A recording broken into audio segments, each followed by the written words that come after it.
அஸ்ஸலாமு அலைக்கும் வரஹ்மத்துல்லாஹி வபரகாத்துஹு.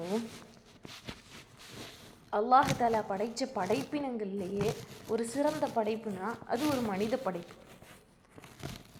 பிரமிக்க வைக்கக்கூடிய ஒரு படைப்புனாலும் அது மனித படைப்பு.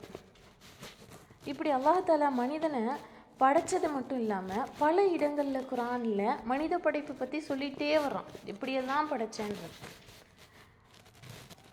இப்படி அல்லாஹ் தஆலா மனித படைப்பை பற்றி பேசும்போதே களிமண்ணிலிருந்து படைத்தேன், களிமண்ணுடைய சத்திலிருந்து படைத்தேன், அப்புறம் விந்து துளி ஆக்கினோம், விந்து துளியை பாதுகாப்பான இடத்துல வச்சோம்.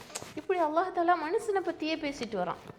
அப்போது அல்லாஹ் தஆலா சொல்கிறான், சும்ம ஹலக்னா நுத்ஃபத அலகதன், விந்து துளியை கருவுற்ற சினை முட்டையாக்கினோம், ஃபஹலக்னல் அலகத முல்கதன், கருவுற்ற சினை முட்டையை சதை துண்டாக்கினோம், ஃபஹலக்னா முல்கத இலாமன் ஃபகஸஃப்னா இலாமன் லஹ்மன், சதை துண்டை எலும்பாக்கினோம், எலும்புக்கு இறைச்சியை அணிவித்தோம்.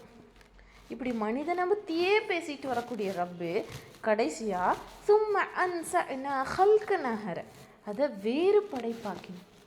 மனுஷனை பற்றியே பேசிட்டு வரக்கூடிய ரப்பு கடைசியாக அதை மனித படைப்பாக்கினோம்னு தானே சொல்லியிருக்கணும்.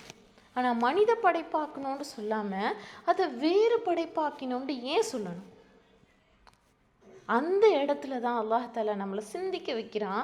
இன்றைக்கி அறிவியல் உலகமும் சொல்லக்கூடிய ஒரே விஷயம் அப்படின்னா, எல்லா படைப்புகளும் மனிதன் அல்லாத மற்ற மிருக படைப்புகளும் ஒரே நிலைமையில் தான் இருக்கும். எப்படி?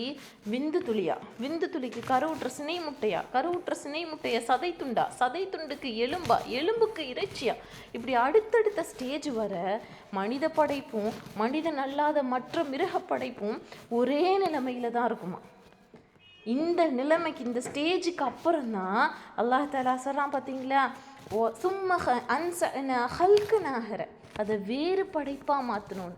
இந்த ஸ்டேஜுக்கு அப்புறம் தான் மனிதன் மனிதனாகவும், ஆடு ஆடாகவும், மாடு மாடாகவும், கோழி கோழியாகவும் வேறு உருவங்கள் எடுக்குதான்.